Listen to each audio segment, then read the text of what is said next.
Hello and welcome to Chad and Cherry Surf Music Review. I'm Chad Shivers. I'm Cherry. Today we're back with another submission and something completely new for us. Yes, it is. So we have covered a magazine now with the Colorado Instrumental Fanzine, and now we're here with our first book.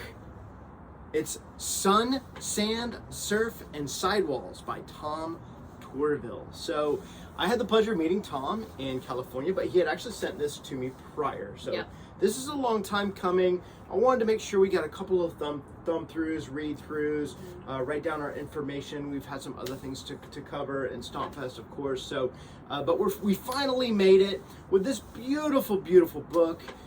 This is the 3rd edition. Yeah. And I looked at the other editions, and I actually think that they're completely different books. Oh, really? I don't think they're not like add-ons? No, I don't. They might be, but from what it looked like, they're different covers. They're different. I think they're different.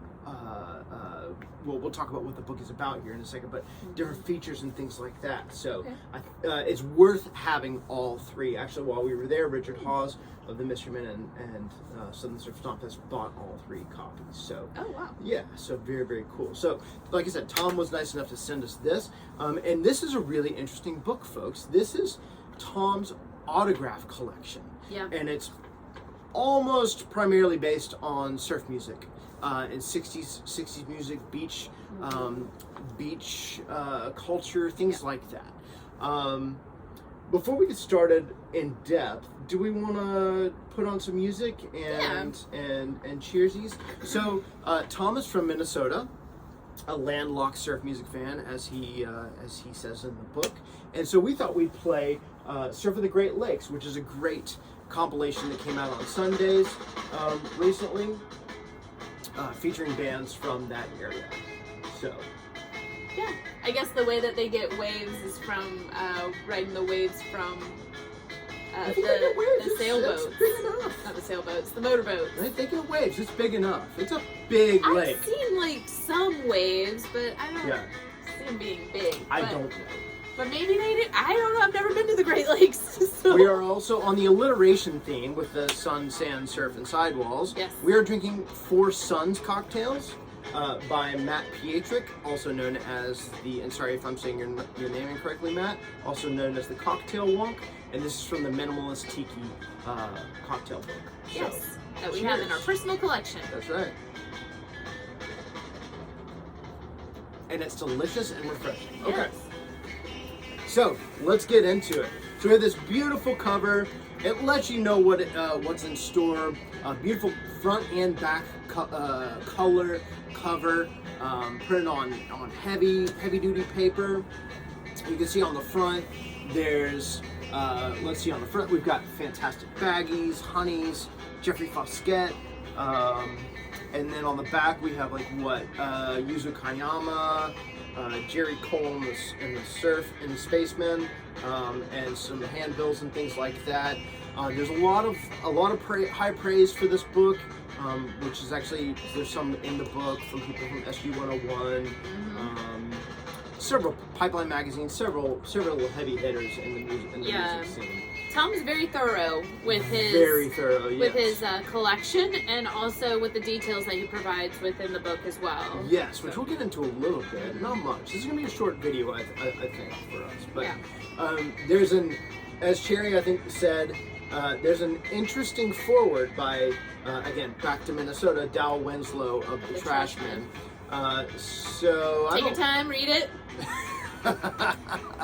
I think Dow just kind of goes into a little bit of the history of the Trashmen, and he just seems stoked that people are still interested in knowing and learning about surf music and that the 60s instrumental and surf music culture.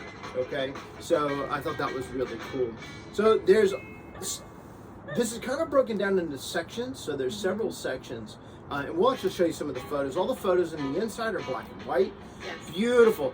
He has stuff signed on records, 45, CDs, napkins, handbills, contracts, which are really some are really cool. What else, Cherry? Movie posters, Fender Jaguar ads, like all Yeah. sorts of crazy sorts of stuff. stuff. So we'll thumb through and let you see. As I'm chatting, I think Sherry will probably maybe try and find some of these and you can see it. Well, also, he tells you if you can buy the autograph online, Yeah. and he also lets you know like how prolific the autograph is. Like if the person is really like they sign everything, or if the person hardly signs. Right. So, from what I understand, it's like he didn't meet everybody in the book. No, I He's don't reached think so. out and paid for the autograph, or gotten in touch with like the person on the website or something and asked for autograph. Right. So it's not all one-on-one interactions. Yeah, in a lot of these cases, sadly, you know, as these musicians that we Oh yeah, I mean from the revere 60s. so much, they're no They're longer not- with right. us. So a lot of these are purchased, you know, I guess I'm assuming through eBay. I don't really know where Right. one Or procures. an estate or Yeah. something So, like that. Other a collectors. lot of these are procured through, like Sherry said, not necessarily in person, but he's put his hard-earned time searching for these autographs. He knows what he wants, and he finds them, and he Definitely a oftentimes- curator for sure. Yeah. So I'm just gonna go through a couple of names of some things that I think would be interesting to our listeners. So Okay. first up, there's a cool, like, the first section, and this is near and dear to my heart, is a Beach Boys related section. Mm-hmm. So he has pretty much all of the Beach Boys and sound-alikes and tangentially related groups, Yep. Jan and Dean, things like that. Some of the things that I thought were interesting, like people that signed, were Nick Vinette, which was an early promoter, and I think he produced some of the early stuff. Murray Wilson, never seen Murray's signature, you know, it's kind of crazy. Jeff Foskett, which was kind of the voice behind Brian. If you saw the Beach Boys or Brian Wilson band in the past, 30 years, you've probably seen Jeff Foskett, who sadly passed away recently. Roger Christian, Gary Usher, another man near and dear to my heart. Gary Usher's all over this book, all sorts of his projects, including like the handbills are in here. And Bruce Johnson. Bruce Johnson, of course. He's in it like 100 times. He is, because He's in everything. well, it's funny, we think of Bruce as like, a Beach Boys. Fill-in. We kind of think of Bruce as an afterthought in the Beach Boys, but man, he and Terry Melcher and other producers for the Beach Boys early on, they were part of the duo Bruce and Terry, and Bruce did all sorts of stuff. Bruce was part of the Gamblers, arguably putting out one of the first instrumental surf type records, which they're also in the book as well. So let's see. So as far as surf goes, we have Davey Allen, somebody I love, the Challengers, Jerry Cole, Eddie and the Showman. Eddie and the Showman's one of my favorites. Yuzo Kayama, which is really cool, featuring a Japanese artist. Yuzo Kayama is known for his hit Black Sand Beach, part of the Eleki movement that was started by the Ventures when they went over and toured Japan several times. Here. Yeah, there's a big picture of Yuzo Kayama. Yeah. I passed it. Bob Keane from Delphi, which was played an important role in the promotion of surf music and put out so many great records. The Pyramids, our buddies the Surf Zombies are in here. Yep. He now lives in Iowa, and our buddies the Surf Zombies are in Iowa, and got to see them so that's really cool. I got to see them in California along with meeting Tom. Let's see, who else? The Wrecking Crew are in several times, both individually and everybody, and as part of the Sound of the Surf documentary, which actually played at SU 101 this year and last year. Which I don't think he has Hal Blaine. there is a Hal Blaine In here somewhere? signature in there. It's on a handbill, I think, later in the book. Oh, okay. Let's see.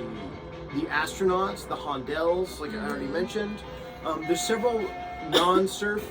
I thought this was a really nice touch because Cherry and I could nerd out all day on surf musicians, but there's also people like tangentially related, like the little old lady from Pasadena that was in all the Dodge commercials and was that was fun. Like her signature's in there, and then there's people, hot rod drivers, racers, surfers, radio DJs, promoters, artists, all sorts of folks that aren't necessarily just surf musicians. Okay, so it kind of has a wider appeal.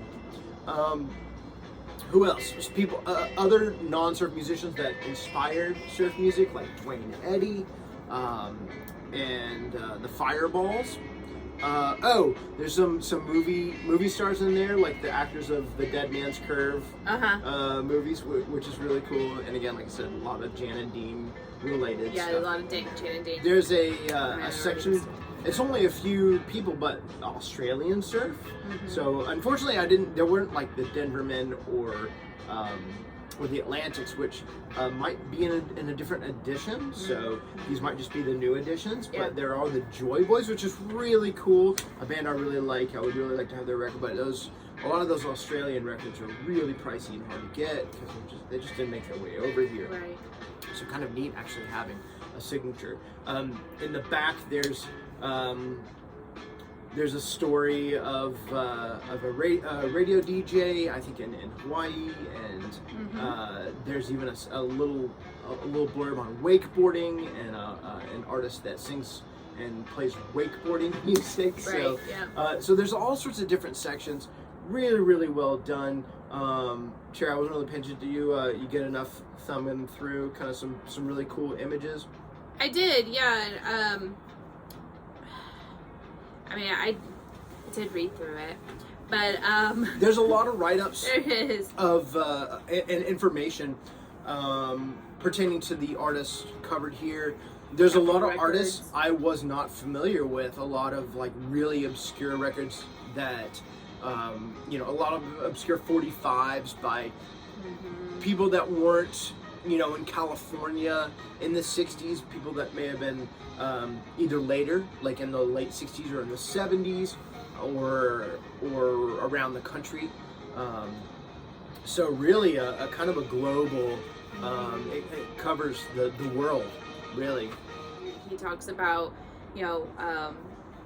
when they were popular, what influences they had, maybe a tie-in with another band. Oh, yeah. There's a lot of siblings in this book as well, that maybe somebody from the sibling group went on to play somewhere else, or a mom-led group with the daughters, and then the daughters went on to form their own group. Or like Richie Podolor, apparently his brother had like a promotion company, which I didn't really know that. So really, really neat. It's really interesting. Yeah. The one thing I would say, and the signatures are really clear. Sometimes you can see where the signatures are from. I would have liked a little bit more information, just personal information, to tie it in, like for how Tom either came about the signature, or where the signature was located. Because a lot of times you'll see records by the band, photos of the band, or playbills, but you won't necessarily, and you'll see standalone signatures, but you won't see where that signature was from. Like was it from 1969 or was it from 1999? No, I mean like literally what the source of the signature is, where it was signed, right? Whether it was on a record or on a photo or a handbill, or if it was just a piece of paper. I would have liked to have seen that information, because I don't know, it would have made it a little bit more personal for me. I think this book is really interesting for me and Cherry, because we're not really autograph people. I have a handful. I have like Dick Dale signed my guitar when we opened for him. Link Ray signed a CD for me. Yvonne Pongrasic signed my guitar. I don't really have many others. Maybe some friends that I've gotten to sign things here and there. But my buddy James got me a really cool Ventures promo signed by the Ventures.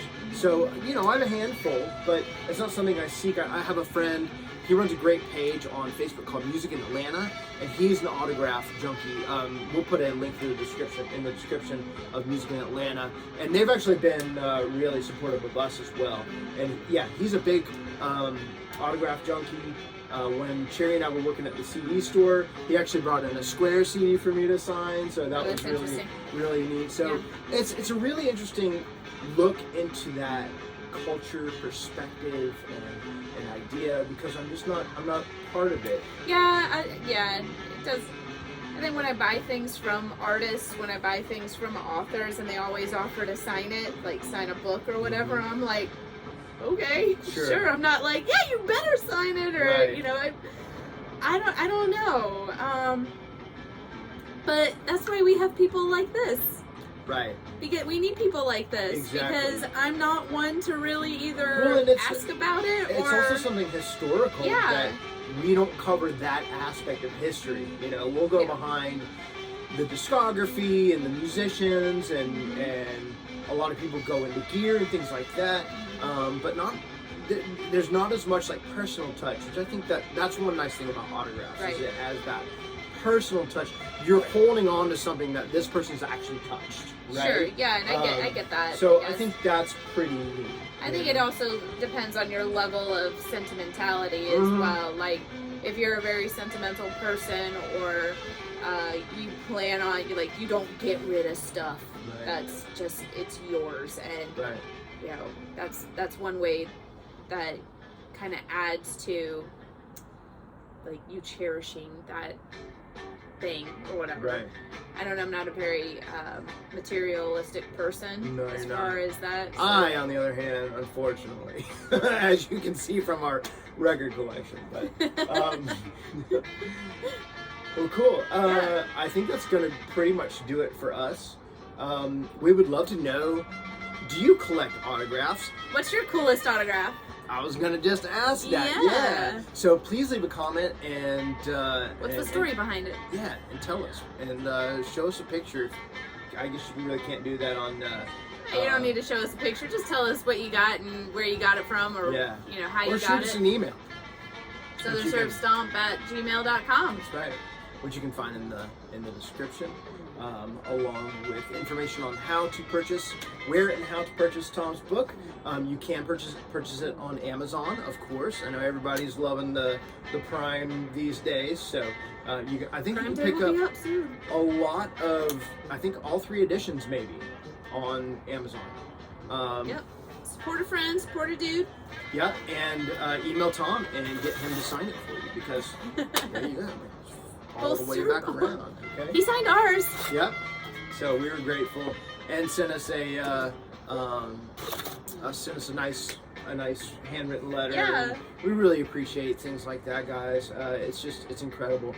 You know, we probably wouldn't have covered this book had it not been for Tom, or necessarily been aware of it, had Tom not reached out to us for reviewing. So thanks again, Tom, so much, and for all your hard work. We're looking forward to 4th edition, right? When it comes out, I'm sure he has plenty of inventory of autographs. Yeah, to still... maybe especially after SU 101. Maybe. Yeah.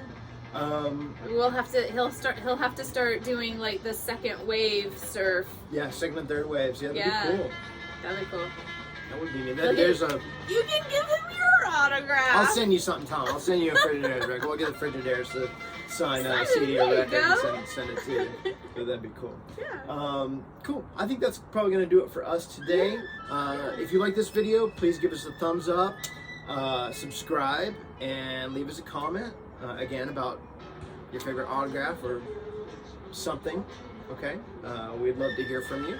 And we hope that wherever you are in the world, that you're happy, healthy, and safe. And until next time, cheers. Oh, cheers.